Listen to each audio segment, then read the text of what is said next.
Hi,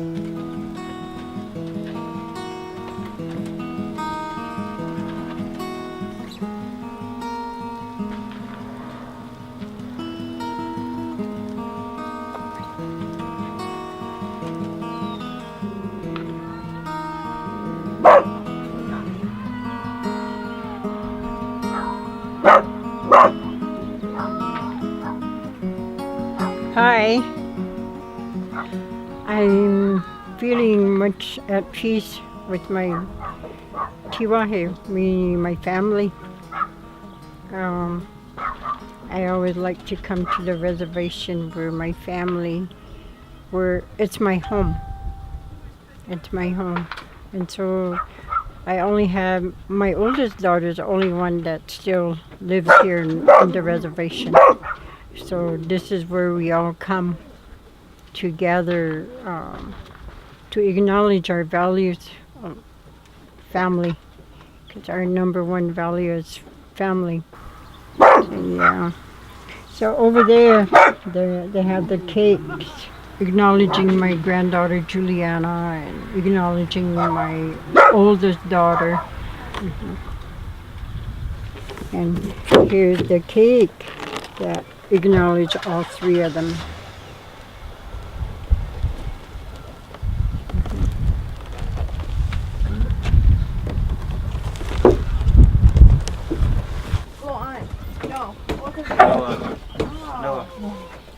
Because of technology, they all stay in contact with me with text.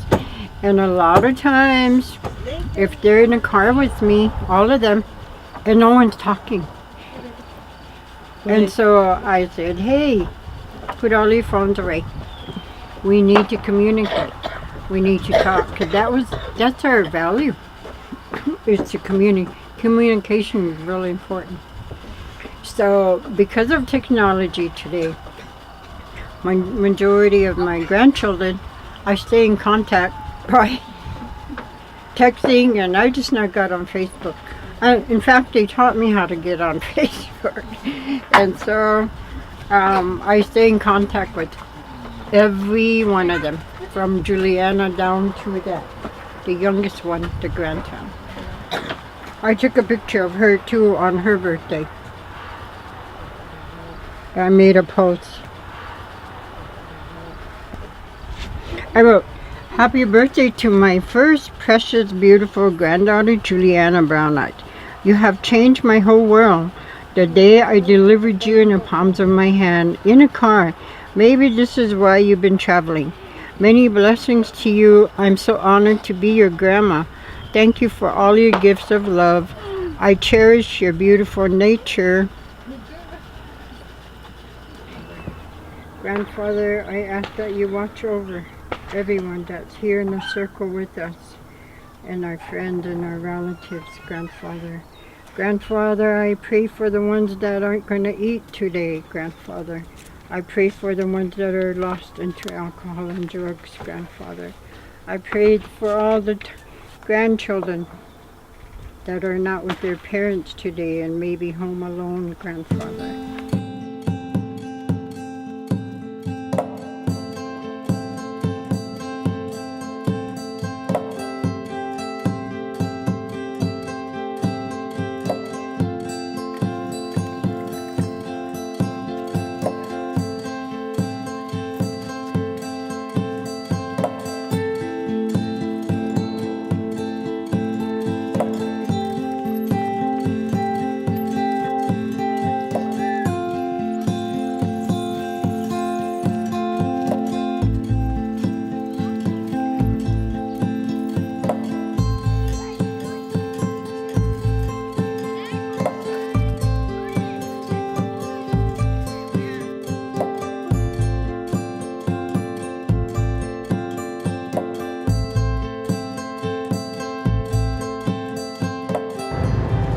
My name is Juliana Brown Eyes, and we are on the Pine Ridge Indian Reservation in South Dakota.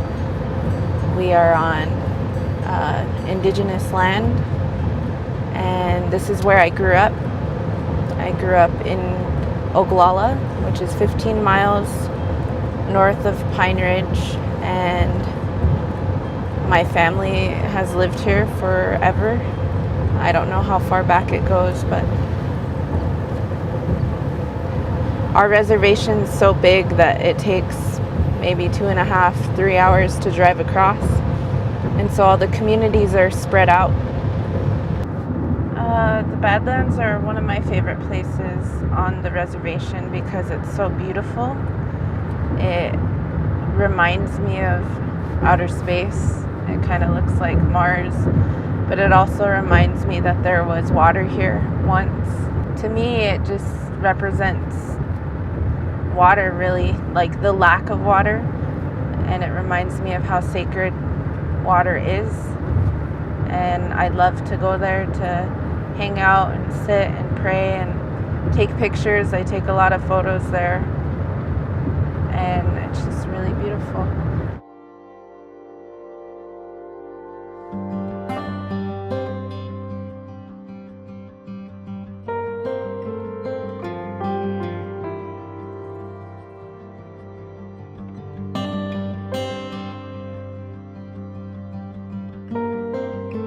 I dreamt about all of this. 2 years prior to the Standing Rock protest, I dreamt that our water was under attack, that we would need to come together to fight for it. As a filmmaker and artist, I dreamt up a music video because I needed to find a creative way to show people what I had seen. And in my dream, I seen our children and elders searching for drinking water. People were dying, and I felt helpless. And when they finally found water and drank of it, the water turned into black oil. And the people in my dream controlling the water, they didn't seem to care or notice that they too were drinking oil.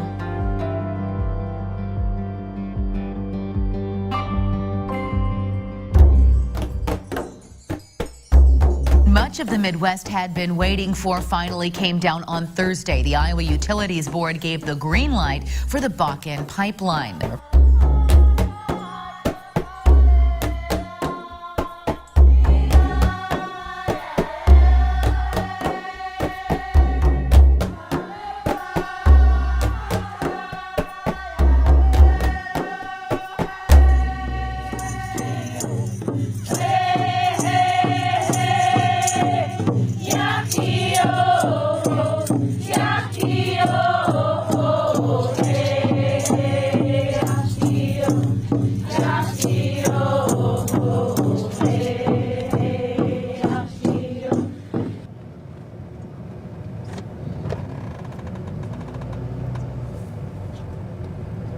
So, are we going to Walmart Yeah. or Safeway? Safeway is probably good. Yeah, I have the club card, you know. the club card. We got the coupons. My dad's always couponing. Save what you can. Get the deal. Businessman. Yes. Every penny counts. That's where I learned it from. Gotta be thrifty. Remember, I'd only give you a certain amount of money for A school certain clothes. amount? Yeah. Like $50? $50. You did good. You come out with some shirts. Well, that's all I had. I got $50 for the whole school year Not the to whole, buy. at the to buy- beginning of the yeah, school. at the beginning of the school year to buy clothes for the first semester. And that's where I learned how to thrift. But I always look cool.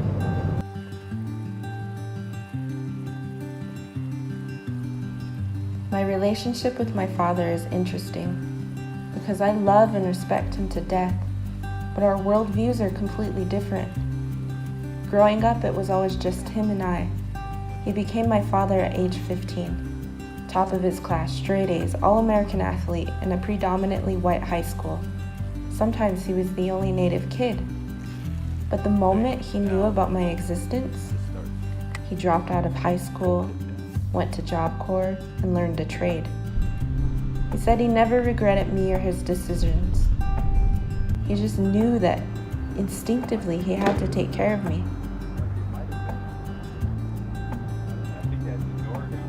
He fully integrated himself into American society and was forced to embrace the almighty dollar.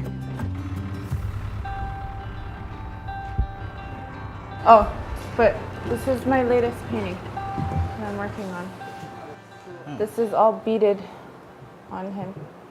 Oh, those are beads? Yeah. Nice. So I beaded it David like- Bowie. Huh? all on the back. Hand stitched it all on top of the canvas. So that's So them one by one? yeah. Patience is a virtue. Yeah. Oh, and it's perfect. Oh, do you guys want to see my guy? Okay.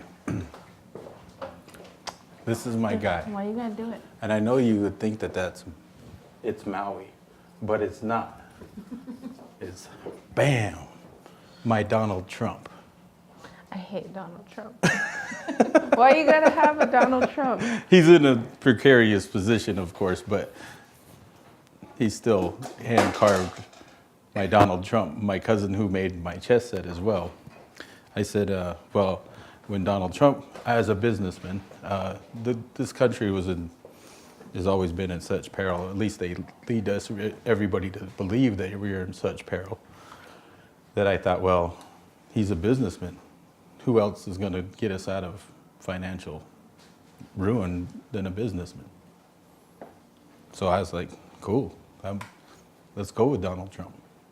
I actually called to leave him a message that I would take the heat for the pipeline and I would bid on the pipeline as a native contractor so that it's done right. It's going to happen anyway. I would be hypocritical to say that progress is not the way that, that's how I fed my family. Building buildings all over the country, that's how our livelihood has been. That's how I raise my children. I'm willing to step up and be your spokesman, basically, to the native people to, hey, well, let's come on. Everybody that has the energy to come out here and protest, you should have the energy to come out and do some research and let's figure out how to do this thing right and make some money. You raise your hand and you keep raising it. You don't go away. You don't go away. You're like a tree in the wind. You just stay there.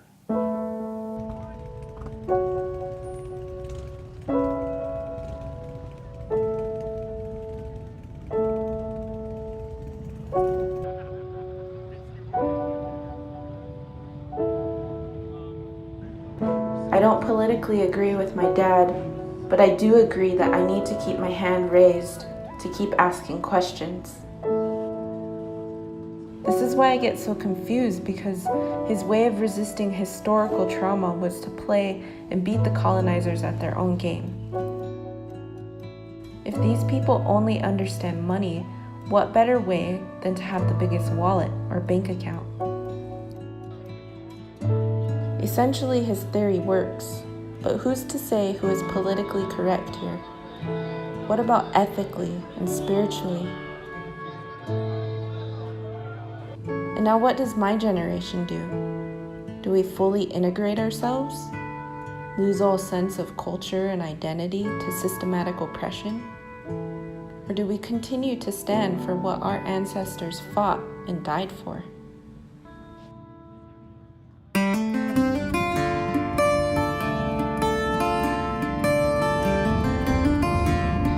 I was called to Standing Rock after I seen an emotional video of one of our prominent community members being arrested.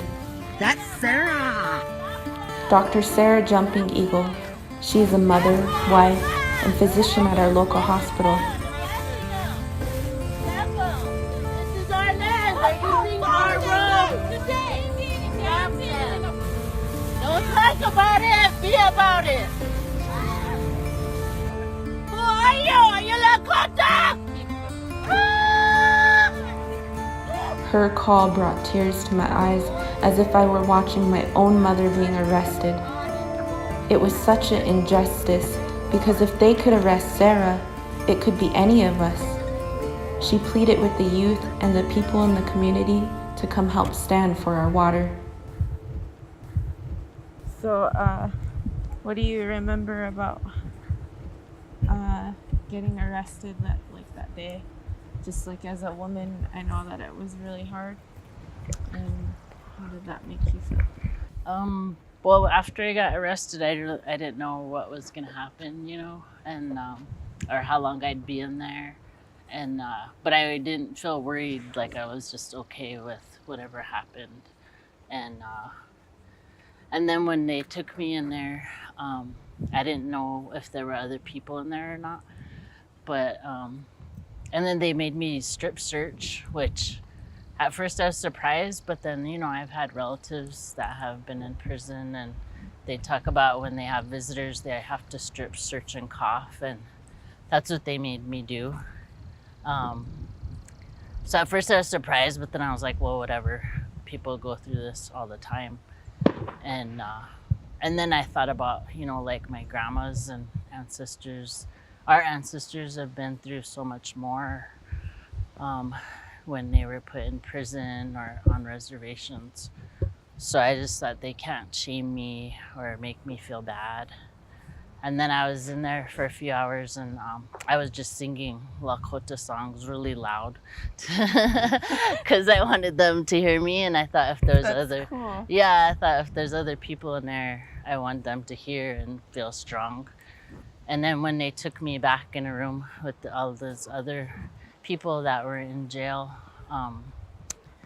then I just went in there and I went la, la, la, la, la, really loud and they all checked me out, and there were 2 women that were in there had gotten arrested earlier in the day. They were actually from Hawaii. I mean, I was on Facebook like every other millennial and checking my Facebook, and I follow you on Facebook because we're family, and we've always been at spiritual gatherings and stuff, and I really respected you and looked up to you as an educated woman in our community. And so as soon as I seen that you were arrested, it was a really big moment for me because I was like, wow, that's Sarah, and I respect her, and it must be really important. This is a big deal if she's, Dr. Sarah's like up there and she's getting arrested. And, and I called my mom and I said, Mom, do you want to go to Standing Rock? There's like a lot of people, like prominent people from the community being arrested for our water. And she was like, yeah, well, let's go. And so we right now we literally drove in the middle of the night, and I got there the day after you were arrested. And I decided for my generation, for people that do follow me through art and music and stuff, I wanted to be able to let the youth know here what was going on because nobody knew about it yet. And so I decided, I had premeditated. I was like, okay, well, if I do get arrested, I'm going to stand there, and that's going to be, what I'm going to do for our people and to raise awareness for the Oglala people. And so, yeah. That's powerful. Today I do this for all women. I do this for all children. I do this for our water, Tukashla. I pray for this land that we're standing on. Tukashla, it hurts in my heart. I pray for everyone here today. Thank you. The need for water makes us one. Human race, we shouldn't be racing each other. Let's do this together.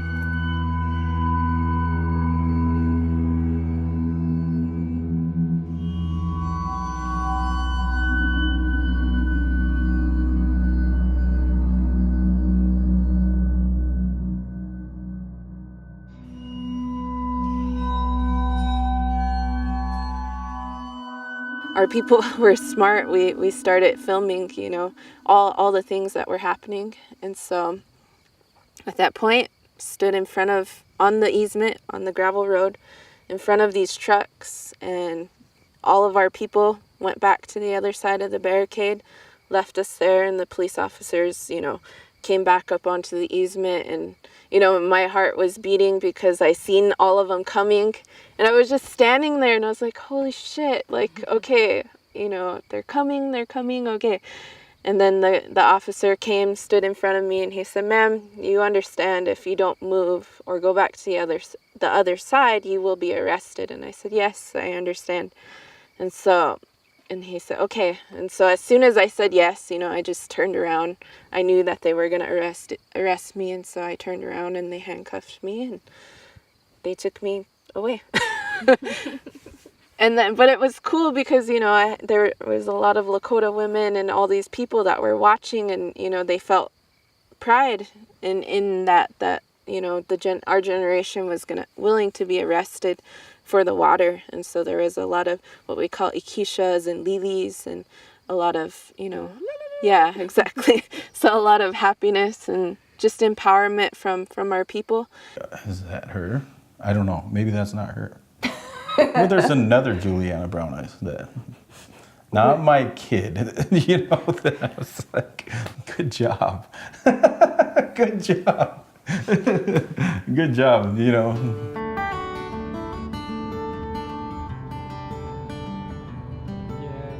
LaDonna Allard, a Standing Rock Sioux tribal member, founded the Sacred Stone Camp on April 1st of 2016 with indigenous leaders like Joy Braun, Jacqueline Charger, Wiaka Eagleman, and Joseph Whiteeyes. It was the first resistant camp erected near the Missouri in opposition to the pipeline.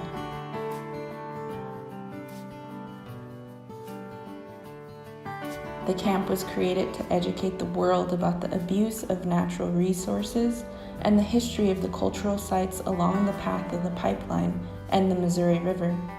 The camp provided education on nonviolent direct training and nonviolent civil disobedience.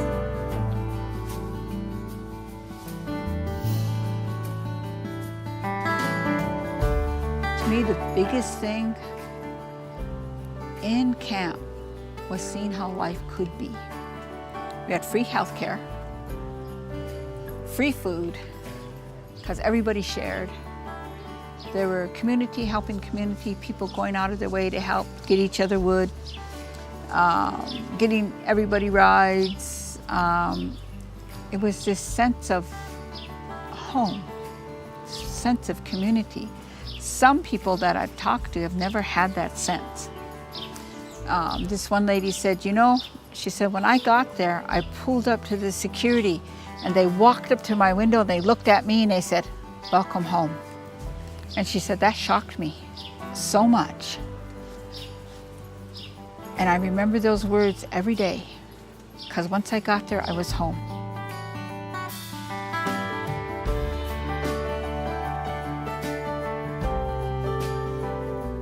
So this is an ancient sculpture on the end of a pipe. And the man who had this made was this man sitting there, and at the end of a pipe, a white man. And this statue says, I am not afraid to look at you. And so he said, I want to come and build this for you. Where do you want it facing? I said, you face it right over there. I'm not afraid to look at you. I'm here. And so that's what everybody's nicknamed him, the Red Man. But that is what his name. I'm not afraid to look at you. So right here in this clover trees is where our fire was, our kitchen, our school was over in that enclosure, York Village, the media.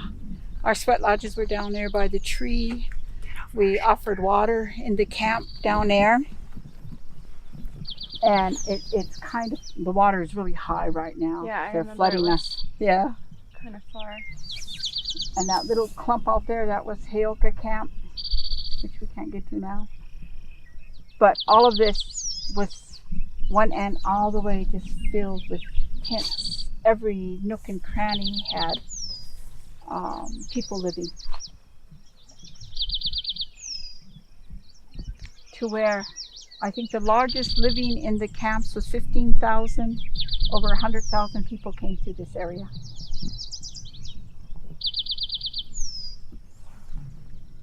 Thank you for bringing us. I haven't been here since the first time I came, and I feel like I gave up a lot of myself. And I left a part of myself here, and just a lot of my life has changed since I came here, and I feel like I did the right thing, but I also feel sad because my life changed after I came here, and I didn't want to come back here, but this work brought me back here, and something brought me here. Everybody left a piece of them here. And we've been bringing people back all the time to say, call yourself back. You must call yourself back 4 times and take your heart back because you left it here. And so many have left it here. And so many react as you do because their heart and soul, you've seen what we could be. You've seen who we are. You've seen our ancestors as they walked with us. You've seen something nobody can take away from you.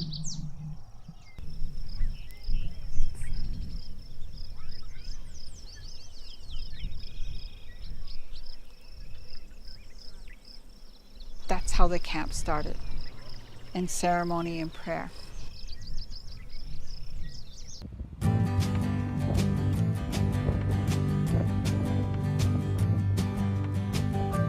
Let's get on the road now. The snow is coming in and it won't be plowed until morning. Let's drive through the night. If we watch the lines, we'll be alright.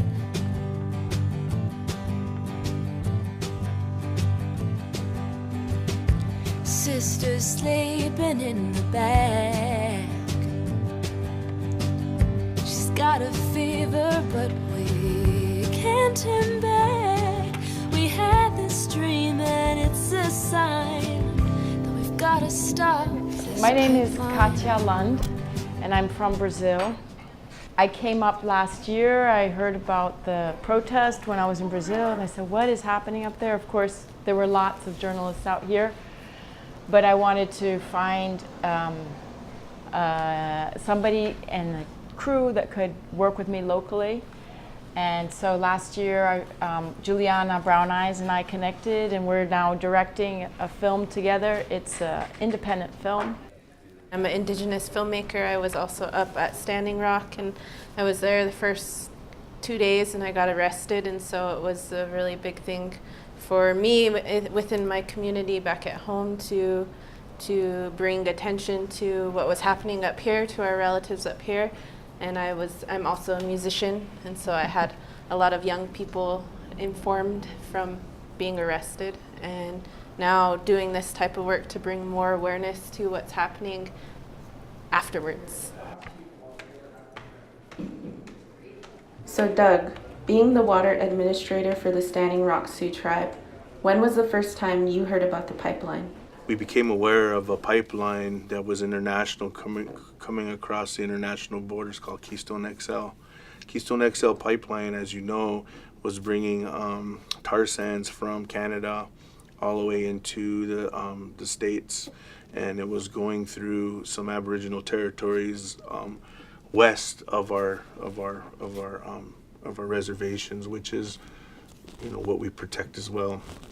We knew that pipelines break, and we were getting a lot of reports of pipeline breaks all over the nation. And pipelines break. We just know that anything man-made isn't perfect. But this pipeline, we knew that was west of our the Grand River and a couple of our tributaries that run through our reservation. We knew the potential impacts of creating, destroying a lot of our natural resources, including the water. Not long after that, this tribe received some information about another pipeline that is going to cross the Missouri River now. And this wasn't an international one, this was more of a domestic from the Bakken pipeline. I remember it said Route 1 was above Bismarck. I remember that clearly. Then it said Route 2 was around the Missouri River north, so not even crossing the Missouri River, but going over the Missouri River, right, north of it, and then down the east part of it, and then out to South Dakota. So not even touching the Missouri. And then the third route was down towards the Cannonball River. Why even talk to the Indians? And we deal with that every day. We deal with the state, we deal with companies every day that are just right outside the borders of our reservations, right? Saying, who cares about the Indians? You know, we'll just do what we got to do.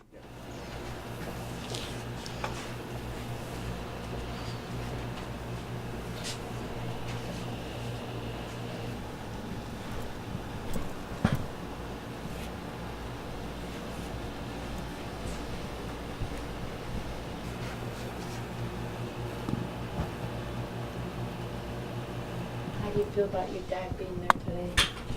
I'm excited because he hasn't watched me dance since I was a little girl, since his mom used to bring him and we would all go to the powwows together. So I think I'm excited for him to be there and see me. The last time I danced, I was 14, so I wasn't wearing makeup back then. My mom would draw designs on my face, but that was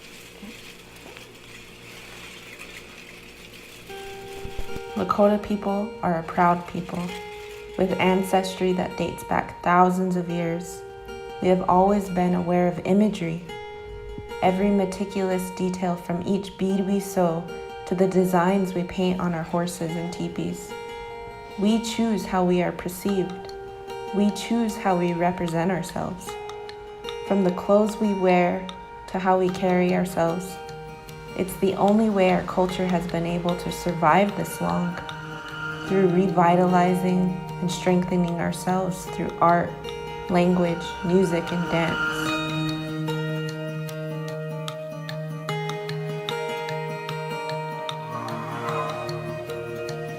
We are the ultimate multimedia artists with ancient knowledge ingrained in our DNA. And it's been able to survive this long without technology, because Lakota spirituality is an oral culture passed down through generations.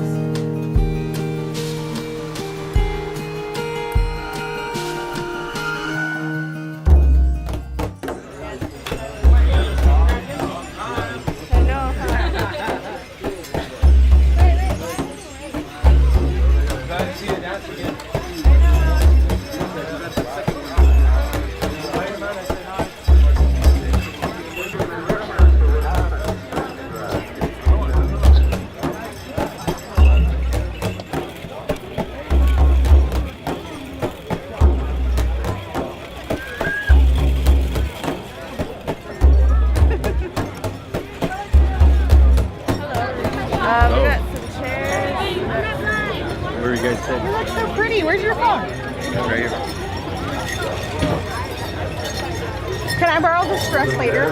Yeah. You want to go out to dinner in it? Yeah. Get my good side. Okay, well, give me the good side.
These are like vintage guns. The guns you want to buy are on that wall. These are the guns you want to buy. That is antique stuff. And there's people that, as John says, black powder is old antique from the 1800s, 1700s. And there's people that are into that. Your powder is much different than the new modern powder. So you don't have a cartridge bullet, you know, that's encased in brass with a primer on the back, powder in the middle, bullet in the front. This thing, you put your little cap on the back or a flintlock, pour your powder in, stuff it down, get your ball, little piece of cloth around it called a patch, then you stuff the ball down in there, cock it, squeeze the trigger, and then wait for everything to happen. So it's basically a little series of explosions. The primer goes off, boom, the powder goes off, you hear the second boom, and then it comes out the end. So you have to hold on the gun very steady. When we were settling the country, it was kind of just catch as catch can. Everybody was, you know, some people would work out gentlemen's agreements that, okay, this is yours, this is mine, and some people would decide that might is right, I can take what I want. And as the cattle companies would grow and want more land, and they'd decide that, well, my cattle have more of a right on your grass because all you're doing is just a settler. And, you know, the settlers finally decided that, no, my land is worth as much to me as it is to you. So when everybody's armed, everyone tends to be a little friendlier. You know, it's kind of the great equalizer. And I hope that, you know, the thought of having to shoot somebody is not appealing at all. Guns make everybody equal, right? Right. But what if people don't have guns? Well, that's just it. You know, that's, you know, there's a lot of things kind of odd with our government, and you kind of like to gripe and complain, or at least I do every now and then. But when you stop and back up and look at the big picture, there's like, well, everything that's right and everything that's wrong. It's like, okay, John, quit your griping. You know, yeah, there's a few things that are going on that I don't like, but we have such freedoms and liberties that it just, we're can't be beat with where we live. The Dakotas were settled 100 and some years ago. They became a state. I don't know if we're still settled, but. Okay. These are actually my grandkids and my daughter. Yeah, they just stopped by. They were in town. Oh, that's cute. So this is Wyatt and Cheyenne. This is Gracie, and John, my son-in-law Matt, and my daughter Heather. It's nice to get visitors. So what this guy's collection is a progression of Colt revolvers from 1837 to 1840. So 47, 48, 50, 51. He goes back down. You have the 50, you have the 60, 1860, 61, and these would be considered pocket guns because they're very small, smaller caliber. They're 36 caliber, so 0.36 is hundredths of an inch. And just the graduation from the Colt Walker was probably one of the most famous handguns built. Very powerful. It's a 44 caliber, so it's just under half an inch. And yeah, really out here there was no law. You know, there really wasn't a lot of law enforcement. It was you made it up as you go. So if there was a dispute, a lot of times they settled it with the gun. You considered contracts. You know, today we have contracts on everything's contract. Everything's a lawyer. There were no lawyers. There were no contracts. A contract was a handshake, and it was the honor of your word. That's what you had. And if you broke your word and you couldn't sell it between the two, and if it had to come to a fight, that was the fight. South Dakota, if you actually look at a map, it's probably close to a third of landmass is actually Native American reservation land. Pretty much, this was Lakota land. The U.S. government definitely broke their word. With the introduction of guns, warfare between the U.S. and the Lakota began. All of this land was considered by the 1868 treaty unceded Indian territory. and then later it was illegally seized by force in 1874 when General Armstrong Custer found gold in the Black Hills. The only laws that existed here for the Lakota was spiritual law and the law of the land, meaning the land does not belong to us. We belong to the land. We are spirits on a human journey, not humans on a spiritual journey. But how do you explain this to white America? Was Standing Rock just history repeating itself? Imagine if both sides were equally armed. Would history be different?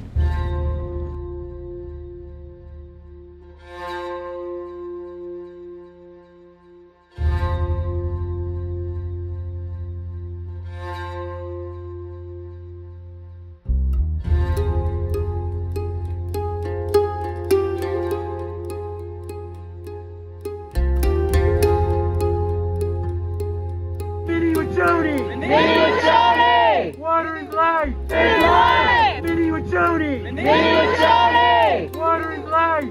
Water is life!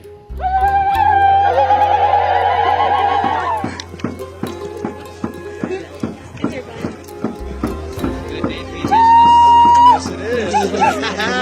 We're here on County Road 136 where we are trying to go down the road. It's being blocked by the police as we speak, and so we are here on Morton County Road 136. There's an airplane flying above. Our people are here. We were not allowed access into the road. As you can see, it's being blocked by the police. The whole world is watching! The whole world is watching! In order to begin reconciliation, I think it's important to create relationship with those on the other side. So I went to visit Bruce Strinden, Morton County Commission Chairman.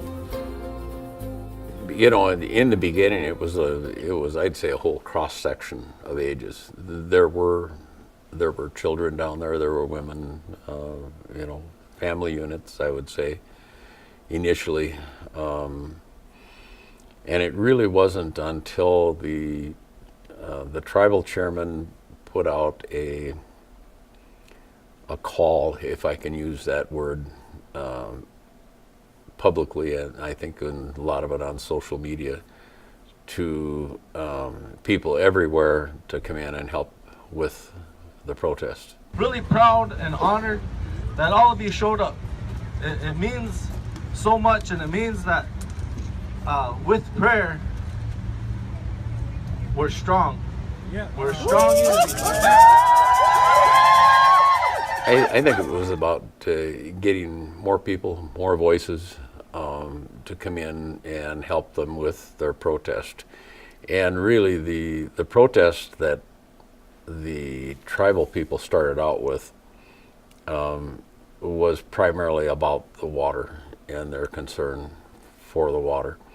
And I don't think anybody would argue with the fact that all of us want clean water, and none of us wants oil or anything else spilled into our waters, because they're very clean.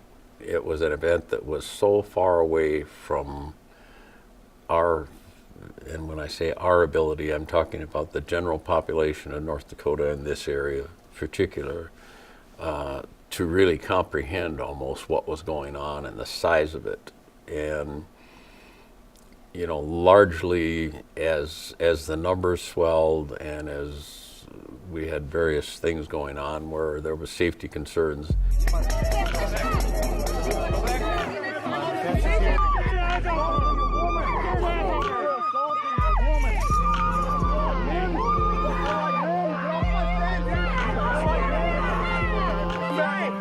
Stand back. Stand back. Don't go on anybody.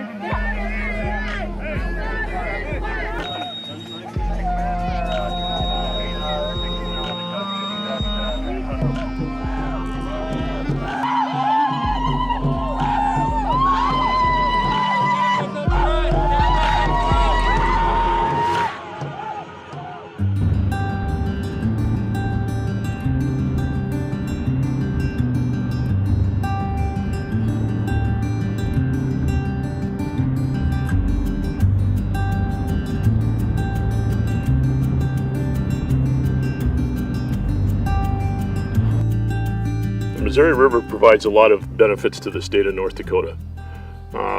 Recreation is one. The other one, though, that is really important, at least in my world, is water. And we've got about 17 million acre feet of water that flow through Bismarck, Mandan area and the Missouri River, sometimes more, sometimes less. But it provides, for agriculture, it provides irrigation. We also take it and utilize it for water supply for communities. And it's now supplying water for just about all of western North Dakota. It's an extremely important resource for us. And another part of it is that we use this water to extract oil, because it's a huge issue with fracking. If it wasn't for the Missouri River and some of the water resource that comes out of that, our fracking industry would be extremely limited, which would limit everything else we have. So water for oil, oil for water, water for the people.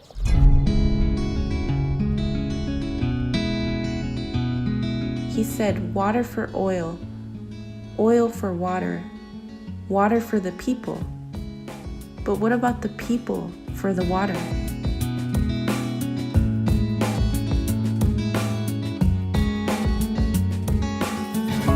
It became immensely evident to me that there are two sides.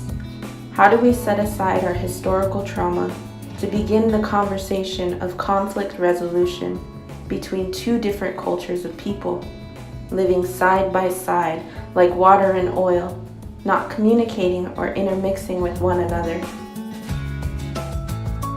How do we work together to build a bridge over this river?